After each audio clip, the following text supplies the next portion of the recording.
बहुत पुरानी बात है। एक दूर दराज मुल्क में एक अजीम बादशाह रहता था। इस मुल्क का नाम सल्तनत ज़हीर था और इसका बादशाह ज़हीर अपने शान शौकत के लिए मशहूर था। बादशाह ज़हीर एक अजीम आलिशान महल में रहता था, जहां हर तरफ सोने और चांदी की चमक थी।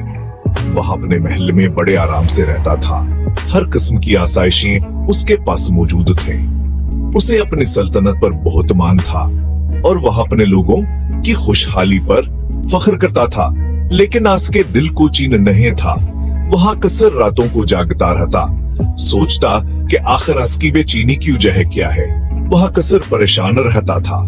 इसने फैसला क्या हुआ अपने लोगों की जिंदगी को करीब से देखेगा। एक दिन बादशाह महल से बाहर निकल गया। वह देखना चाहता था काश के लोग कैसे रहते हैं, उनकी मुश्किलात और खुशियां क्या हैं।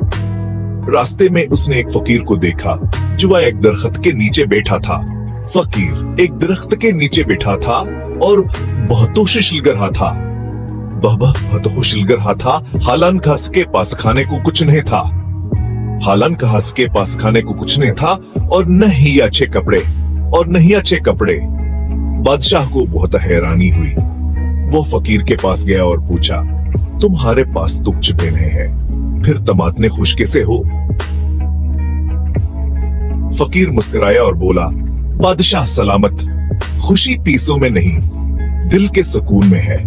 मैं अल्लाह का शुक्र करता हूँ कि मेरे पास जो कुछ है मैं उसमें खुश हूँ, दिल के सुकून में है।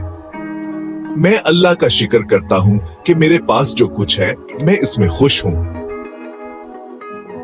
बादशाह फकीर की बातों से बहुत मुतासिर हुआ। इसने सोचा कि मेरे पास इतना कुछ है फिर भी मैं खुश नहीं हूँ। वह फकीर के पास काफी देर बैठा रहा और इससे जिंदगी के बारे में बातें करता रहा। फकीर ने बादशाह को नसीहत की, अपने लोगों का ख्याल रखो, उनकी मदद करो और अल्लाह का शुक्र अदा करो, तब तुम्हें सुकून मिलेगा। इस दिन के बाद बादशाह ने अपनी जिंदगी बदल दी।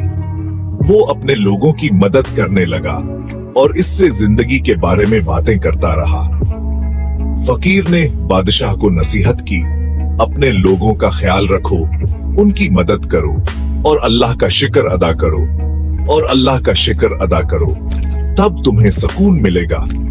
असदने के बाद बादशाह ने अपनी जिंदगी बदल दी। वह अपने लोगों की मदद करने लगा। उसने अपने सल्तनत में इंसाफा और मोहब्बत का बोलबाला किया। वह अपने लोगों की मदद करने लगा और उसे सच्ची खुशी मिल गई।